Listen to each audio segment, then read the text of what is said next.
What is going on, everyone? Welcome back to another Best Bet show. The boys are back. The vibes are high. Football is back. What else can we want? I mean, this is a beautiful Monday. 2 games.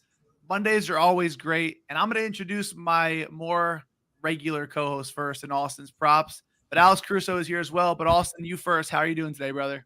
My man, I'm doing well. I'm excited for these games tonight. We get 2 of them. So, I mean, what's better than 1? 2, Pretty 3, excited about actually, that. from Rocket A's. We got Caruso here, so the vibes automatically are up. AC, how you doing, man?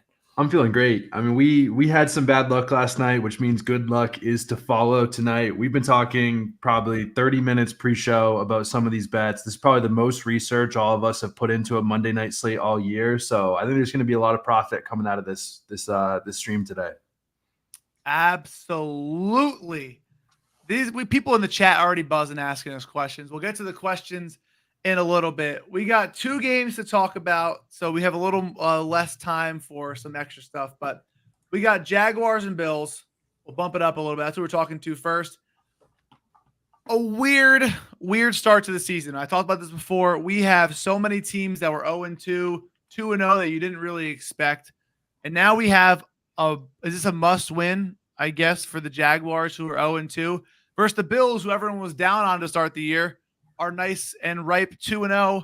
Spread of 5.5 and over-under of 46.5.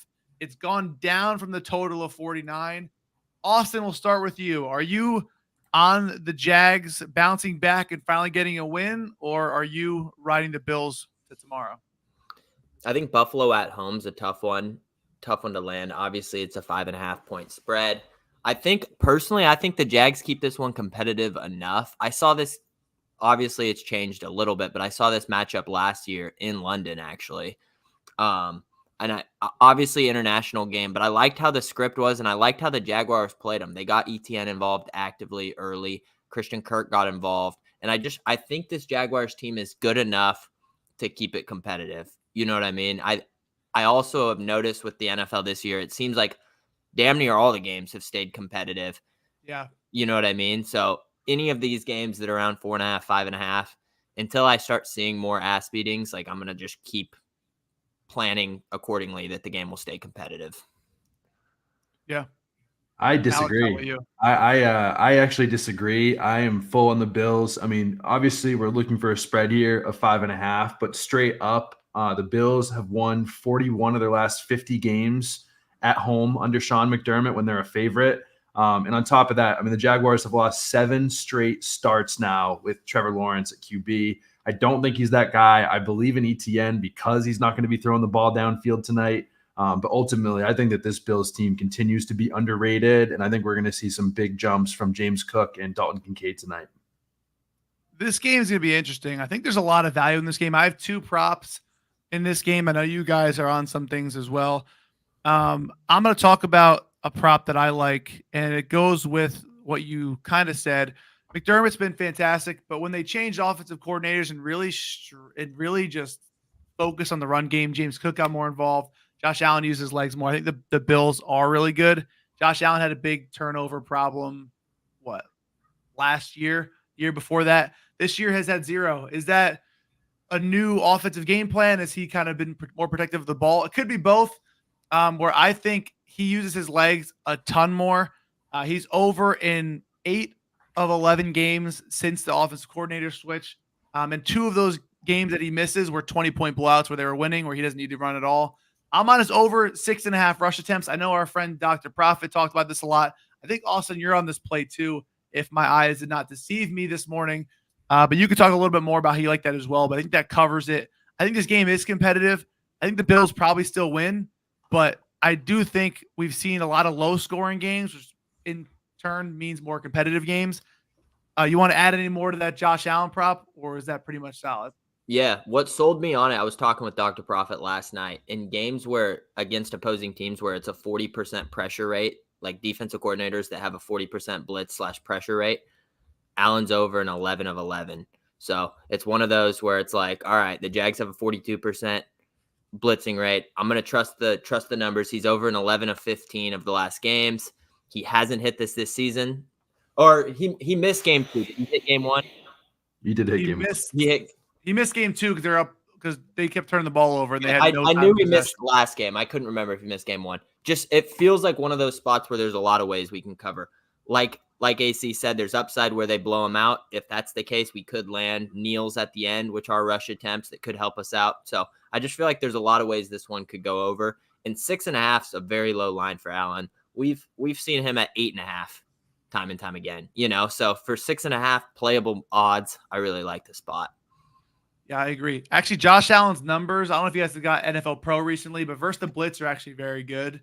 It seems like the more time he has to think, the worse he is. So it sounds like if that's the case, he could use his legs. He could throw the ball as well. We do have an esteemed scholar in the chat, Mr. Balzac. He says, what part of Massachusetts are you from, Caruso? He wants to give you some drinks. With that name, I don't know if you want to get drinks with them. But we appreciate. I'm always down to get drinks. Boston, just pull up to Boston. Let me know. Harry, you and Mr. Harry. Oh, me and Harry have a great time. So I wanted to iron that out. Alex, you're on a few plays in this game too. What's your favorite prop for the Jaguars and Bills tonight? I mean, it's my play of the day. James Cook over 16.5 receiving yards. He's already bumped up to 17.5, which I still like. But the biggest reason is because he is a god against man coverage. This year, the Jaguars have played the number 1 rate of man. James Cook is seeing a target on 38% of his routes on man. Last year, he was over 20%, which would be the highest rate of any player playing on the Bills tonight. And on top of that, Jaguars have been like the worst team in the NFL against pass-catching running backs over the last season and a half now. They've allowed 15 of the last 18 teams to have a running back go over. The only ones to miss were the Derrick Henry Titans, who doesn't catch passes, Lamar Jackson Ravens, he doesn't throw to running backs, and the Browns last week. I mean, Deshaun Watson's terrible. But otherwise, every other running back with a competent QB has gone over this line. James Cook over 2 out of 2 this year. I think he does it again today. Yeah, he's actually over in 9 of his last 10 games with 3+ receptions. And I think the only miss he was at 16. And his reception line is 2.5 receptions. So if he gets the receptions, he should get there. And I think he could get it in 2. He's just absolutely electric. And I think that goes in turn with the rush attempts too. It's going to be short dump offs to get to him quick, or he's going to use his legs. So I think both are in play. And I think Josh Allen is going to have another monster game. Moving on to the Commanders and Bengals, which is probably more of a worse game here. Bengals opened at 7-point favorites. It's still 7, more 7.5 on some other books. I know the underdogs have been covering like crazy.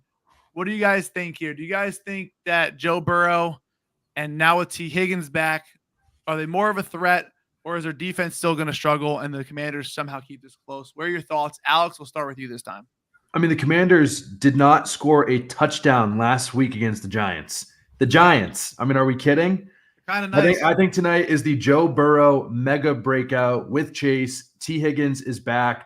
The Commanders have the single worst secondary in the entire NFL, and their main coverage scheme is cover 2 through 4, and Joe Burrow led the NFL in accuracy against these coverages last year. He is going to dot them up. The Commanders have no way to stop him. I don't know if I'd be taking the 7.5, but you can just get a -7. So if they win by exactly a touchdown, you're still going to at least get the push. But I love this spot on them today, especially when the Commanders couldn't score a touchdown in 60 minutes against the New York Giants.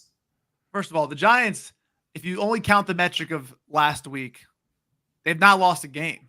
Are they back? Are they back? We don't know. They looked fantastic. Wide receivers look good. Daniel Jones, he's there.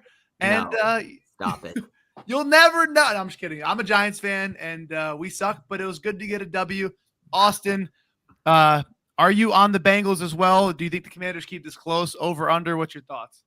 I'm fully there with AC. I think this Commanders team is terrible. I think the Bengals walk them to the park here. I also believe that this is a game where we see them actually utilize the run game. I think right now they've been too one-dimensional a little bit. It'll go right into my next play, but I love Zach Moss, 12.5 carries. He's played 75% of the snaps in week 2. And it just seems like one of those spots where I know they're getting Jamar Chase back, Higgins, all their guys back, but against this team, you don't need to throw for 400 yards. You don't really need to do that. I think they get ahead. I think they control the clock. Maybe we see them slinging it early, but once they're up, like, just run the ball and just beat this team. The Commanders are going to struggle to move the ball. They're going to dink and dunk. If you don't allow them to dink and dunk, they're not going to have the big plays. Get a couple 3-and-out stops. And I think the Bengals control time and possession the entire game here, unless we see obviously 2-3 80-yard chunk plays. And it just seems like one of those where Vegas would agree. It's a 7.5-point spread. I wouldn't be surprised to see the Bengals win by 20 in this spot. I really wouldn't. You know what I mean? We haven't seen a primetime game like that where they've just gotten dogged. It feels like one of those spots where all the money is going to be on the Bengals here. I agree. And probably rightfully so. Honestly, he had 12 carries last week against the Chiefs in a loss. I know it was a more competitive game, but only 9 carries in week 1 against the Patriots, but they were getting blown out. Right. If they're winning comfortably, he's already close enough. So if you can get some extra carries at the end of the game too, with what is a pretty good potential game script for you, I actually like that play a lot. Yeah, I think it has a lot of upside in the second half. You know, if I can be around 5 to 7 carries in the first half with a lead, I love it in the second half, you know, but it's just kind of predicting game script. Yeah, no, I completely agree. I mean, me and Alex both are on the same play today in this one as well. Joe Burrow, he already talked about Joe Burrow against these coverages. We're on over 1.5 passing touchdowns, -135 on MGM, -132 on Bally, I think was the line as well. But 13 of 15 quarterbacks going over this line. Only 2 misses are Trevor Siemian and Mac Jones. I mean, Tyrod Taylor went over. I forget his name already. Tommy Cutlets. Tommy DeVito. He went over the line last year too. Daniel Jones already over the line as well this year. I mean, you're giving me Joe Burrow with T. Higgins back. It just feels like they're going to just easy touchdowns. They've allowed 6 touchdowns to wide receivers already this year in 2 games, and then they're just going to run the clock out. That's the way this game seems going. Alex, what are your thoughts?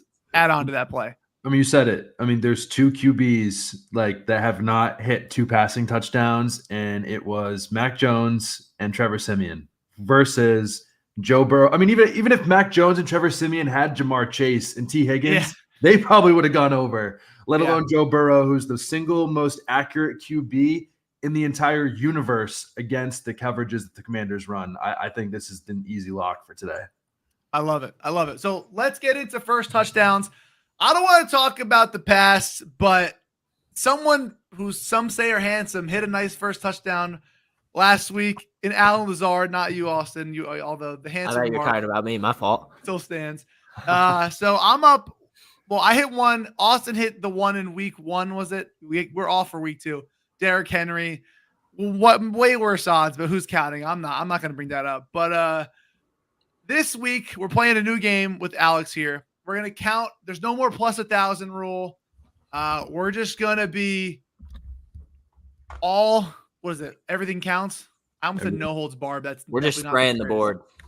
Everything works. Spraying the board. There's 2 games to choose from. The rule is if you hit it last week, you have to go last this week. That will protect us from just picking the Christian McCaffreys when he's back and just keep, spamming that one. So since I hit Allen Lazard last week for a plus 1,400. Again, who's counting? We'll let you guys go first. And since it's Alex's first show back, we'll let Alex go first. And we're going to use DraftKings. And this actually lets me segue into this real quick. Quick sidebar before we go. And it's going to look real ugly because they promised me overlays for today and we did not get them. But I'm going to have to show it anyway. Pick Six is sponsoring the show. Thanks to our partners over at DraftKings. Your Pick Six new customers play $5 on your first picks, get $50 in Pick Six credits, and 1 month of NFL Plus premium on them as well. Beautiful sponsors. We'll have a more beautiful overlay hopefully in the next couple of days. You guys better get on top of Flashpicks for that one because I already am. With that being said, Alex, give us your first touchdown score on DraftKings right now. I mean, come on now. It's got to be Jamar Chase. No touchdowns this season. He has the best matchup of the 3 Bengals wide receivers against Benjamin St-Juste. I mean, he has not scored yet. It's the worst secondary in the NFL. Both wide receiver ones to face the Commanders so far scored a touchdown, and Chris Godwin and Malik Neighbors. So, I mean, if Chase is probably going to score a touchdown today. Why not take first touchdown at plus 600? I think that he is probably going to be one of my favorite first touchdown scorers the entire year in this game specifically. Yeah, you can't argue with that one. Not gonna lie. The Commanders didn't score a touchdown last week. You're going to be mad when the Commanders get the ball first. I mean, they haven't scored a touchdown in like 7 quarters. So it's coming, baby. First one. All right, Austin, your turn to rebuttal on the first touchdown scorer. I believe yours is in that game as well. There is not going to be numbers that back this one up. As AC said, we haven't seen a passing touchdown from the Commanders this season. However, that changes today. You're telling me they're going 3 games without one? I'm not buying it. Jaden Daniels is that dude. He's got old, reliable, one of the greatest tight ends ever. Zach Ertz plus 1,900 to score a touchdown. I could see it, man, like clockwork. We always bet the tight end. You're giving me a plus 1,900 Zach Ertz. This guy's going to be on the field 70% of the time.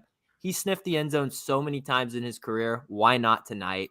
First touchdown, Zach Ertz. I know he did not make you feel comfortable with that opening line. The numbers will for sure not back this one up. But it will be a legendary cash at 19-1 for sure. Since both of them targeted that game, I'm going to go into Old Reliable, who's really not Old Reliable because I'm going to be pissed off if the Bills score a rushing touchdown and I choose the wrong guy running it in. But I'm going to go James Cook at plus 500. If Josh Allen runs it in, I'm going to be livid. But I feel like you got his rush attempts. It's a win-win. We can do both. I can do both. Come on now. But yeah, James Cook, did he have 3 last week? 2 last week, maybe. I forget what the number was. Either way, if they get close, the run game is so good. I expect them to just keep running it down people's throats. So I will gladly take James Cook. And also, he could get a sneaky reception for a touchdown as well. So just too many ways for that to go well. I don't think I'm going to pick a wide receiver on the Bills. I do think the Bills get in the end zone first. So that's where I'm going. James Cook at plus 500. If you parlay James Cook and someone else, you might make a bunch of money today because they're 2 separate games. But those are the rules. We're going to keep track of everyone's stuff. We're going to play this like a unit per. Since we're not going to have everyone on every show, we'll just keep track of it when we're on us 3 and etc. I'll make the spreadsheet, bring it up on every episode. But have fun with us. Guys, we'll answer some questions now before we go. This guy said, worried about his usage, but Austin Eckler receiving yards could be a sneaky spot too. And honestly, every week until it's not right now for Austin Eckler. He's just a great pass catching back. I'm always going to be at least somewhat thinking of him. What are your guys' thoughts on that question? Yeah, I mean, I love Austin Eckler today, especially when I said it's probably going to be a trailing game script. He's been in a little bit over 50% of the route so far. And Jaden Daniels is a very average, low depth of target. He's almost always looking underneath. I mean, Eckler's had at least 2 catches in 47 of his last 50 games. Obviously, a lot of that is prime Austin Eckler, but he's had at least 3 catches both times this season, at least 40 receiving yards. So as we've seen with Austin Eckler, I mean, he seems to take dump offs, and they seem to scheme up at least one screen for him every single game. So I think it's a sneaky good play. Yeah, I think it's just a safe play with a safe floor. You know what I mean? You know you're going to get your targets. You're going to get 3 to 4 targets. Yeah, you just need them to make do with those, you know? So I like it. I won't talk that one off at all. I completely agree. Let me see. There was another question here. This guy said incoming Kirk masterclass. Thought he was talking about Kirk Cousins, but I'm assuming he means Christian Kirk, which I've seen a couple people on. What are your thoughts on Christian Kirk? It's not looking too good. Yeah. I wish I was wrong, but I mean, so again, Bills run a lot of cover 2 through 4. Christian Kirk has the lowest target rate on the team this year against those coverages. Not like Christian Kirk's been a great target rate guy, but he's more of like a guy that gets a lot of targets in man coverage. All his best games last year came against man coverage teams. Bills are a much heavier zone team. Their weaknesses right now are more in their linebackers and not their safeties. So I think Christian Kirk will have a big game, but I don't think it's going to be this week. I can probably agree with that. I'm not going to lie. And there's too many guys in the field. I feel like it's different than last year. I feel like they've been kind of spreading the wealth a little bit better. And maybe when Ingram comes back, I don't even know if that even helps Christian Kirk at all, obviously, because one more target. But I feel like he did play a little better last year. Maybe something's gone wrong there. I don't know. Until I see Christian Kirk pop off, I'm going to have to stay in the same boat. I need him to show me that they kind of have that connection again before I probably back him up. That's my honest thoughts there.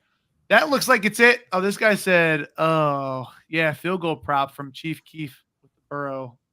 I mean, you have to take it. I mean, again, when a team is not scoring any touchdowns, like it's almost automatic to have to take their kicker and hope they kick more field goals for you. So, if you have 6 last week, he's got to put at least 2 through today, because I don't think they're going to find the end zone. They're going to throw a ball on 3rd down to Zach Ertz in the end zone. He's going to drop it right through his fingers. Seibert's going to get a field goal on the first drive. I can see that happening right now. Yeah, I really could as well. So I'm just saying the books have the Commanders team total touchdowns at 1.5. So one of them is probably going to be throwing, I would hope.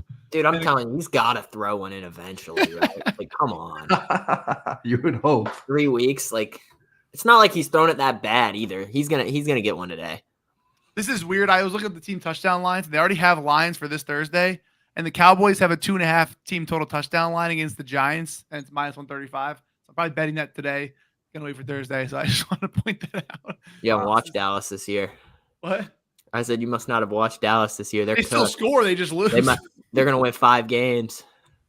Austin's talking his trash. 5-12 Dallas Cowboy year. He's talking his trash. We had a lot of guys. A breakout game from Chase is right. Absolutely. But that's it, guys. 20-minute show, 2 games, some props, first touchdown scores. We're going to have a nice, fun contest. You guys let us know who you guys are riding, whether it's me, Austin, or Alex, in the first touchdown contest. There's no reason to not pick me, but again, I'm not going to judge you if you don't. Everyone's entitled to their own opinion, even if they're wrong. That's just the way the world works. But thank you for joining, guys. We'll catch you guys next time. Best of luck on your bets today. Peace out.